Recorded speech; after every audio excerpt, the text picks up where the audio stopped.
1996 Toyota Tacoma. I just did a head gasket, and after reassembling the truck, it would not start. And I noticed that when I turned the ignition key on and then turned it back off, that the airbag light would come on with the key removed from the ignition.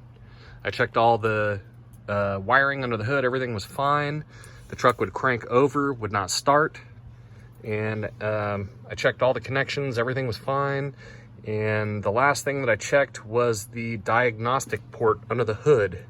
And for those of you that don't know what I'm talking about, it's a similar to an OBD scan port, except it's bolted up to the intake manifold. So I'll demonstrate. So right now it's fixed. Push that. Truck fires right up, and I can shut it off just by taking this scan port. Now it's going to prove me wrong. Well, I guess it's fixed.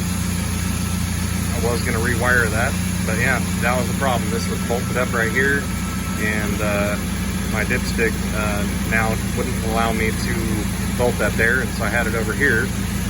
And that was the problem. So anyway, if you're having a problem with your airbag light coming on and not going off and a no start, it's that diagnostic port and the wiring within. Good luck.